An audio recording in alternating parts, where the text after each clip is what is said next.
So FGO's 8th anniversary is right around the corner. I cannot believe that I've been playing this game for like 8 years. That is ridiculous. But with the anniversary being so close, there's anniversary speculation. And I get asked a lot on my streams, who do I think the 8th anniversary servant is going to be? So instead of continuing to answer questions on stream about that, since I have a lot of different characters I think they could do, I decided that I wanted to do like a speculation video because I think there are many different directions they can go. And now I've only got this pulled up over here because it's unrelated. I just don't want to spoil some of the characters. Some of them might seem a little bit obvious, but you know, I'd also like to get your guys' speculation down in the comments down below. And I hope that me kind of giving you guys some of these different ideas might like inspire you to think of something else. Now, there are some servants like say Castoria that we have gotten in the past that were completely out of left field. Like Castoria is a servant that just did not exist in any capacity. In fact, Artoria being summoned as a caster was one of the most baffling things that we'd ever seen, and she wasn't relevant for the story for another year. But usually how these anniversary servants work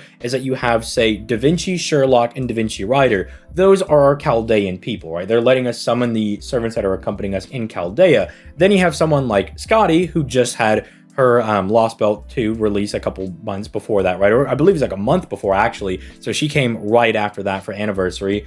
Castoria, as I mentioned, was just completely out of nowhere. Like, nobody could have predicted that one. And then Koyenskaya has been someone that has been relevant in numerous Lost Belt chapters, and they're finally letting us summon her. And then Arcoid is the 7th anniversary servant. We'll get that next year on NA.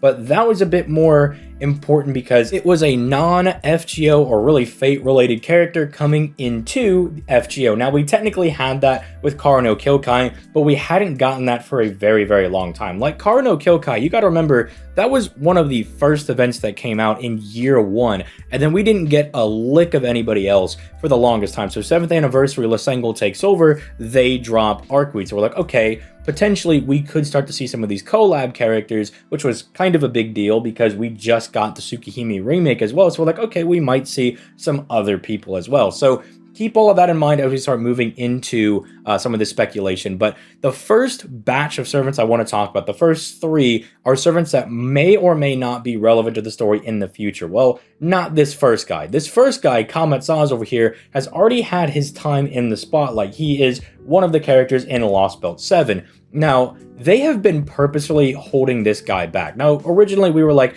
maybe we can't get him because he's a beast, but they could probably find out some way of making him a foreigner or maybe an alter ego, something along those lines to allow us to actually summon this guy. But then we got Draco, we got Beast Nero, and now we actually have official Beast class servants, and we actually got confirmation that they were like, no, each individual Beast class servant will have their own sets of type advantage, right? So, you know, Draco has hers against the 7 Knight classes. If Kamatsaz comes out, not only is it more than likely that he will be a Beast class servant, but he will have different type advantages, at least if that interview still holds true. Who knows if they decide to change their minds or not, whatnot. But they did say that, which not only implies that we're going to be getting another Beast class servant, but I think it makes sense why they held back on this guy, because we've pretty much gotten everything from Lost Belt 7. Most of the servants are summonable, and even most of the skins we've gotten at this point. The only ones that we're really missing out on is Kamatsaz and Benny Alter, but I'm sorry, as much as I like Benny Enma Alter, she's really adorable,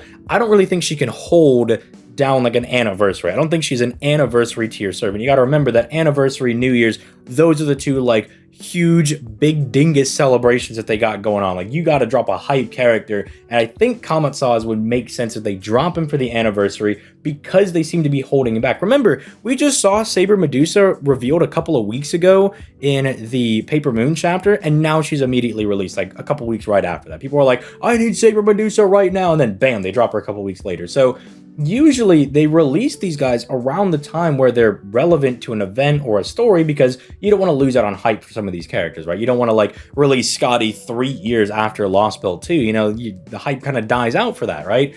And so I think we could potentially see him. I think it would make a lot of sense for why they've been holding him back. Now, the other 2 are characters that are probably going to be story relevant in about a yearish. It kind of depends on how long it takes us to get through Ordeal Call. It depends if Ordeal Call is just going to be 3 chapters, like 1 for each of the servants, or if we're going to get like more after that. If those are just the first 3 servants we get for 2.5, it'll depend. But one of the most obvious picks is Yu Olga Marie over here. She appeared in technically 5.2 first, but then she actually appeared in full force in Lost Belt 7. Now, One of the things that I think gives her a very strong case for even not releasing, for anniversary, but very soon, is that like the Saber Medea, they kind of already have a kit mapped out over here, and I don't think they're gonna waste this. Like, I don't think they're just gonna prepare a kit for a servant and then not use it at all, especially because they're playable. Now, there's a few weird things about Olga, like we don't know what her NP is, and she's got these like weird AoE things. Who knows if they're gonna keep stuff like that. They obviously don't have the ascensions mapped out like they did for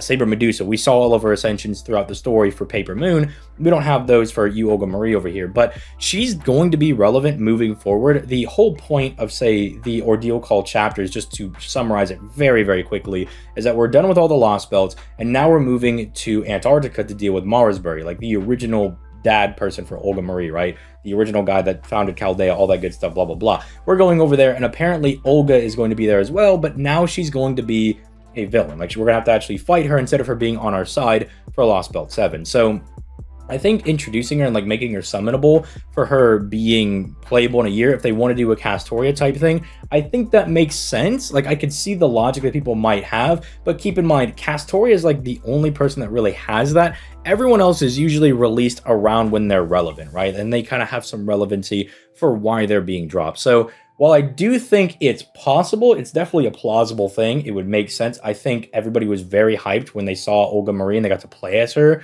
in Lost Belt 7. I think they'll probably save her for like that big hype moment. Like, think of Merlin for the end of part 1, with going to Antarctica kind of being the cap for part 2, really, and then kicking off probably whatever else we're going to start doing moving forward in FGO. I think they want to drop her as like that type of story, like the Merlin that drops her on there, and it's like really, really gas. So I think we can wait on that. Same thing goes for Solomon slash Romani slash Goetia, whatever you really want to call him, however they choose to release him. I think they're going to hold out a little bit on this guy, because while he has been popping up here and there in the different Lost Belts, you guys have probably been seeing him around, I don't think they want to just drop him now. Well, I think it'd be very cool, because technically he's like the only Chaldean servant we can't summon yet. Like, we have Da Vinci, we got Holmes, who's been going with us. We have, well, technically we also don't have Galahad, but we have Mash. So technically we have Galahad, air quotes. You can't see me, I'm throwing up air quotes, but we don't have Solomon, right? And so I'm wondering if they'll maybe drop him then now, like, because theoretically they could drop him whenever, but again, he's one of those guys that, you know how Tiamat released right before the arcade collaboration, and then we got Draco as the part 2, like the actual real banner. I feel like this could kind of be like the pre-release to Antarctica, and then we get, Olga Marie as like the main headliner unit. I feel like that might make a bit more sense, but we'll see. We'll see what they actually choose to do with that one. I lied a little bit. There actually is another story relevant servant that I think could hold down the anniversary over here. I forgot that I had these guys pulled up over here, but I think because everybody was losing their marbles when Sucker Lady over here, that people think is going to be Lilith, they are like speculating on that character. They lost their minds when she came out, very similar to like how Yang has like some of the most fan art in all of like FGO, like out of all the characters. People lost their minds when they were revealed. People lost it when they saw the servant. They really wanted to come out. And so if they want to lead into the next Ordeal Call chapter, they can drop, we'll just call her Lilith right now, quote unquote. If they want to release her, or dude over here, who knows who this guy's going to be, but I think he looks really sick. I want this guy. If they want to release one of them as the anniversary servant, and then we get Ordeal Call in like a couple of months, I think that could be very realistic, because keep in mind, we have very short breaks now between our stories. Like, Lost Belt 7 dropped in January, and then we just got Paper Moon a couple weeks ago. Like, that's only 5 months. Usually it's like, all right, you get one story chapter at the beginning, and you get one way at the end of the year, if you're lucky, right? Like, there's usually a large space, but Ordeal Call chapters don't seem to be very long, really. Like, I think, Beamish chapter Paper Moon was only like 16, 17 chapters, and I'm like, dude, that's like about the length of Orleans. I'm sure the cutscenes are more beefy and everything, but the chapter length is very, very short. So I was like, maybe they can actually get these out a little bit faster, and we could see this later on. Maybe that could be something. So I think one of these guys could also be very possible. In fact, these might be more relevant to release as an anniversary servant than these two, right? Because these two seem like they'll be relevant later, and so they might want to save them. Kamatsa's, they may bring back, like, I could see, if they don't make him the anniversary guy, I could see them using him in another event, right? Just because of how Lost Belt 7 kind of went down. Like, maybe he comes back, maybe we have to, unfortunately, fight him again, and then we could summon him, or something like that. Or maybe he'll go through with us in some crazy, like, story event or something, and like the arcade collab where it's like an actual main story, but it's an event thing, kind of where it ties in, but kind of, you guys get what I'm saying, right? You understand what I'm saying. You know where I'm going, but maybe there could be something like that.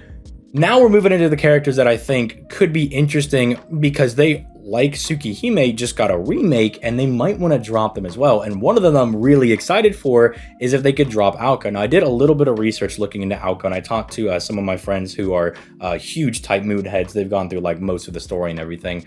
And this girl, big deal, right? She's a huge deal. She's a very, very powerful magician. As you can see right here, she's the magician of the fifth magic. So she and her sister are kind of nuts. They're fighting over this fifth magic thing. And I didn't go too in depth, but she is pretty cracked. She's pretty nuts. She appears in like Tsukihime and Karano. Her sister's in Karano Kyokai. And then she actually just found this out. No, it's her sister. Sorry, I'm messing up all over the place. Her sister is the one that appears in Heaven's Feel. She is just in Tsukihime. I think I got that down. And she's obviously in Melty Blood. But regardless, she kind of feels like this legend character, right? Where she appears after her own series to assist the other characters through their journeys and stuff. And let's also be honest, she's really cute. Now, if you don't recognize her here, you might recognize her with the red hair, right? Like, then you definitely know who this is. You've definitely seen this person, right? I think if they want to drop Aoko, I think that would be super gas. I would be A-okay with that. I am not going to complain. This is a servant that I think I would go crazy dummy nutty for because her, like Solomon, because they've kind of got this wide array of magic they're able to do, you could theoretically do anything with these guys. Like Solomon could be single target, AoE, a support, a self buffer like Super Orion. He could do anything, right? You could theoretically, because these people have like such a wide array of abilities and they have such a control and mastery over magic and stuff, you could kind of make them do whatever you want. Like you can make them any type of servant, and I think that makes them interesting because like Kamatsa's is not going to be a support, dude. This is a DPS right here. This guy does the damage. Like he's gonna get in there and he's gonna split your cheeks open, all right? Like that's all he's here for, right? Same thing for Olga Marie. She's gonna be out here, she's gonna be doing damage, right? I can't really see her being a support with kind of how they play her. Like these guys do the damage. They're going to come in and they're going to split cheeks, right? Solomon and Aoko, you could do anything with these guys because you could theoretically do anything, and I think that makes them very interesting. Now, the other servants that I think we could actually get, and I say other servants, but you know, she's obviously not a servant, but I think if they wanted to tie into Samurai Remnant, we could get Berserker Musashi, and I know technically we have Summer Berserker Musashi, but they probably titled this something else, or we could see like one of the other servants appear. But I will say, as if it's going to be Jalter or Musashi, that's kind of the least exciting thing, I think, for me, because I would rather get somebody new that we don't already have, because we've already got 2 Musashis. We've got 3 Jalters running around. I don't know if I want another one of them. I mean, obviously I do. I would love to get like this Musashi. I think it looks sick, but this feels like maybe they could make it a costume, and this Jalter is literally wearing the same clothes that she wears in like her normal Avenger servant, even though she's a Lancer. So it's like, I would rather get somebody new. I mean, there's other characters from Samurai Remnant that people are really liking. I think the Rider is looking like he's going to be very popular. I think he's the Gundam mech looking dude. People seem to be really liking him right now, but I don't know. These seem like they could be the more boring or tame, safe options, even though I'm not going to complain. Like, you're never going to catch me being like, oh no, not another Jalter. Oh no, not Musashi. Oh, I don't want to get that. But it just doesn't feel as interesting or as fun as getting someone like Aoko potentially, or getting like Kamatsa's, or getting an Ordeal Call servant to learn a little bit about one of these 2 before their story chapter drops. That kind of builds a little bit of hype and anticipation. So these are kind of my picks that I have. And it's basically boiling down to like guy that's already appeared in the story and they seem to be holding back on, guys that will probably be relevant in the future, guys that are going to be relevant in the near future, and then kind of the collab characters, like these guys that are definitely, you know, viable options. And I wouldn't have even picked these people if we didn't get Arcoid last year, who kind of tied in to the Tsukihime remake, right? And then kind of did stuff in Lost Belt 7. I really do hope if they bring Aoko in with what I kind of know, I really do hope that they put her in like a story chapter or something, because I think she'd be really sick. She seems really cool from the little that I've researched her, and I'm like, I'm gonna go buy this game right now and I'm gonna go play this because this looks nuts. This game looks really, really cool. But I don't know. Let me know your thoughts in the comments down below. Obviously, all of these could be wrong, and you could get Caster Jean for all we know, right? It could just be some complete random left field thing. Dude, we could get like, I was gonna say Ku Alter, but we already have that. We could get Gilgamesh Alter for all I know, or we could get Angelica. We could get the Lancelot Sakura from, you know, the Prisma timeline. We could get Prisma Shiro for all I know. We could get any of those other random characters, right? But these seem like actual picks. Like these seem like these could actually be real things. Combat Saws is one that I kind of want to put my money on a little bit more, just because why are they holding this guy back so much? They know he's popular. What are they holding him out for? Maybe it's just an event that's going to come out in a couple of months. Maybe he's the Halloween servant, because look at this dude. Does it look like a Halloween servant to you? I don't know. Dude looks a little bit more scary than Huion does. Definitely fits the aesthetic and the vibe of Halloween more than like Huion ever did. So I don't know, like maybe that's what they're holding him out for. Maybe he's the Halloween guy. But man, let me tell you, you give me some Alco action in there and I'm ready to go. I'm vibing with that anniversary. I'm happy. I'm a happy lad if we get that. But let me know your thoughts in the comments down below. I hope that this maybe like stirred a little bit of those brain juices in some of you guys, and I always love seeing you guys' predictions for stuff like this. So yeah, with all that being said, I'm gonna go ahead and get out of here. You guys have yourselves a nice day. Peace.